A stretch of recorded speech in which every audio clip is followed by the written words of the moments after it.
Ciao a tutti homebrewers e appassionati!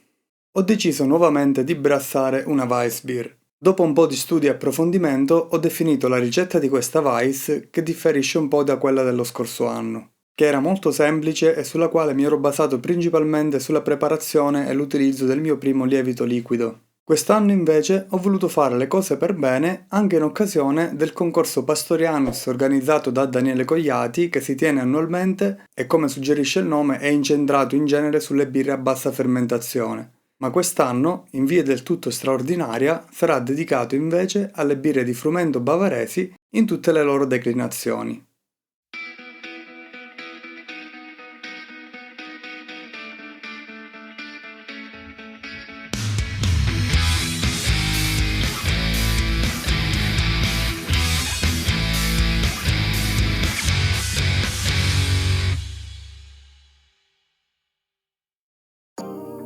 Per definire la ricetta di questa birra ho studiato un po' dal libro Le tue birre di frumento di Stan Hieronymus, dove trovate tantissime informazioni storiche ma anche e soprattutto tecniche, e molte di queste provengono da birrifici iconici come il Brauerei Schneider und Sohn.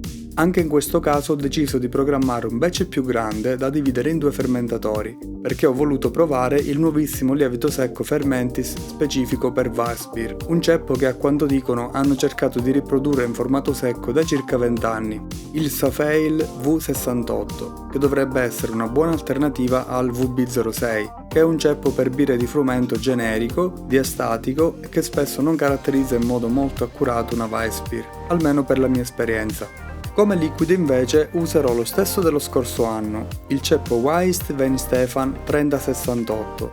L'obiettivo è quello di fare una Hefeweissbier dal colore ambrato chiaro, intorno ai 15 BC, puntando un po' sulla Schneider Helle Weiss Tap 1, che è la loro versione più chiara.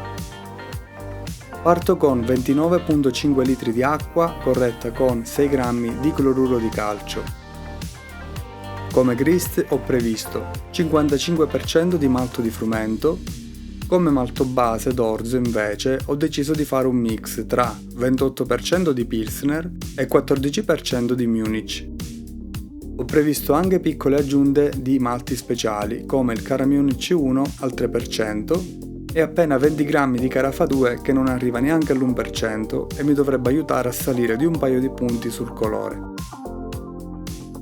Ho macinato tutto e ho scaldato l'acqua per il machine che farò a una temperatura più bassa del solito, 45 gradi.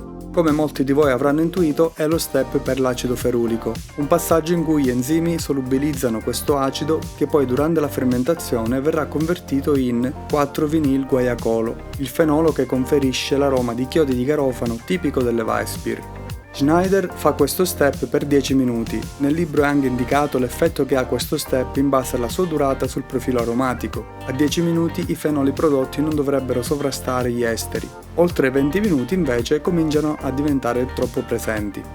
Ho scelto quindi di fare 10 minuti e poi di andare direttamente in saccarificazione, senza sosta per il protein rest, che personalmente non trovo particolarmente utile su questa birra.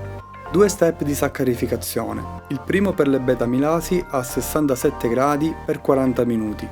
Nel frattempo ho portato il pH a 5.5, nonostante ulteriori piccole correzioni non c'è stato modo di farlo scendere ancora. Trascorsi i primi 15 minuti ho prelevato circa un terzo di impasto e l'ho scaldato in un pentolino a parte a fare una decozione di 10 minuti.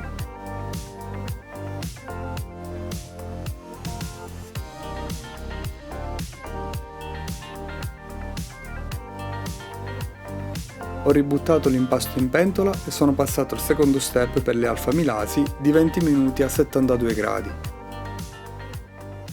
Anche qui prelevo nuovamente un po' di impasto e faccio una seconda decozione.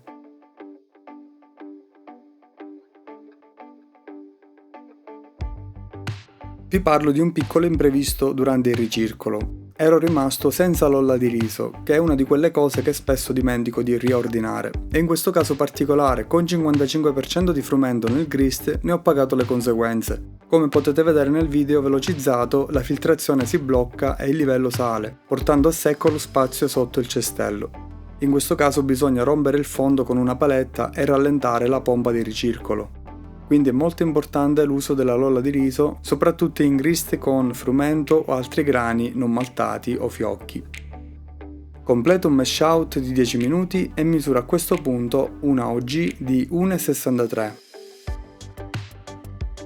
Tolto il cestello, ho fatto subito un breve sparge con i rimanenti 20 litri di acqua portato a pH 5.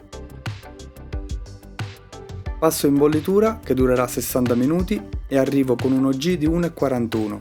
Preparo il primo ed unico luppolo per questa birra, 60 g di Hallertau con 3,0% di alfacidi. Obiettivo 13 IBU. Queste sono birre dove il luppolo non viene percepito affatto e la luppolatura in aroma può esserci ma si può anche evitare. Negli ultimi minuti aggiungo 1,5 g di Protafloc e immergo la serpentina per il raffreddamento.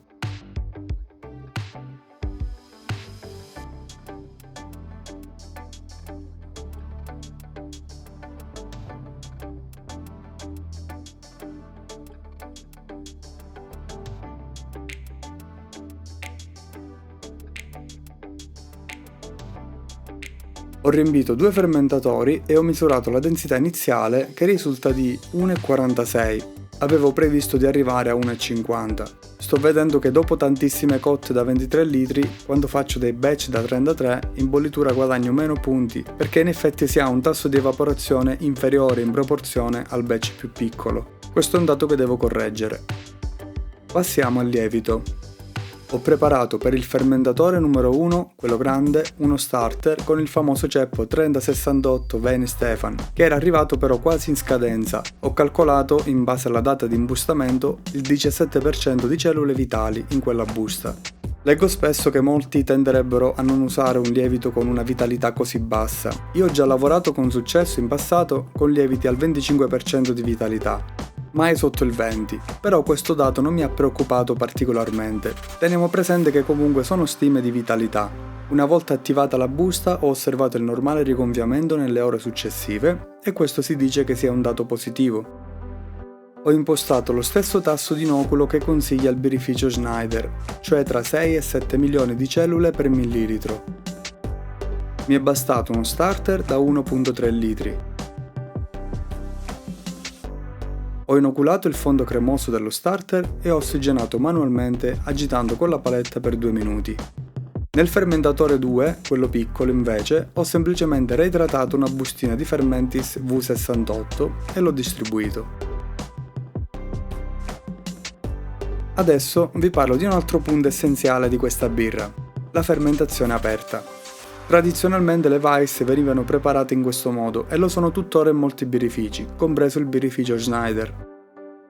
Nella fermentazione aperta, non essendoci pressione di CO2 sulla colonna della birra, il lievito dovrebbe produrre più esteri e avere un profilo più intenso e anche più gradevole. La fermentazione aperta va mantenuta nei primi giorni quando è presente un bel Krausen in superficie, cioè la schiuma che forma il lievito che protegge anche la birra sotto dall'ossigeno. Terminata la tumultuosa, poi la birra va trasferita o chiusa. Nel mio caso è la prima volta che opto per questa scelta. Ho sempre avuto preoccupazione riguardo a rischi di infezione e avendo come camera di fermentazione un vecchio frigorifero con tante crepe e zone non ben sanificabili, ho sempre avuto timore. Fermentare fuori dal frigo lo escluderei pure perché non è un ambiente asettico. Abitando in campagna, avendo in garage spesso cassette di frutta, ci saranno tantissimi lieviti selvaggi nell'ambiente. Ho cercato di pulire il frigo al meglio e di spruzzare per bene con un sanificante alcolico tutte le superfici del frigorifero. Ho comunque deciso di non rimuovere il coperchio, sia perché c'è la sonda della temperatura, sia in qualche modo per evitare un eccessivo ingresso di contaminanti esterni. Quindi ho semplicemente appoggiato il coperchio senza sigillarlo, in modo che comunque il gas prodotto potesse fuoriuscire molto facilmente. Lo stesso ho fatto sul fermentatore piccolo, che però si trova a fermentare in un altro locale in una camera di fermentazione autocostruita. Come temperature ho pianificato di partire da 17 gradi e di lasciar salire il lievito senza controllo, che è lo stesso procedimento che fa il birrificio Schneider. Dopo 12 ore però ancora il lievito non dava grandi segnali e non si era formato un bel Krausen. Solitamente un lievito liquido attivato con starter parte dopo poche ore, quindi ho erogato un po' di calore e un paio di ore dopo ho già osservato un bel Krausen che copriva tutto il mosto. Una volta partito per bene, nelle ore successive è arrivato da solo a 21,5 gradi. È veramente suggestivo vedere il Krausen e la fuoriuscita di CO2. Al terzo giorno porta a 23 gradi e lascia questa temperatura per altri 10 giorni. Al quarto giorno c'era ancora il Krausen, ma ho pensato che il lievito avesse già completato quasi del tutto, quindi ho sigillato il coperchio e, preoccupandomi che non producesse più abbastanza CO2 per rimuovere l'aria rimasta sopra, ho agitato un po' il fermentatore dall'esterno per far uscire un po' di gas e saturare lo spazio di testa. Non so se ha funzionato del tutto, forse avrei dovuto chiudere il coperchio un po' prima. Stesso procedimento ho fatto sull'altro fermentatore. Entrambe le birre hanno raggiunto un FG di 1,13, che coincide perfettamente con quella prevista in ricetta, e agli assaggi mi sono sembrate nella norma. Per il momento ci fermiamo qua. Vi parlerò poi di queste birre in un secondo video, anche perché sono successe un paio di cose inaspettate, ma forse non tutto è perduto. Piccolo spoiler.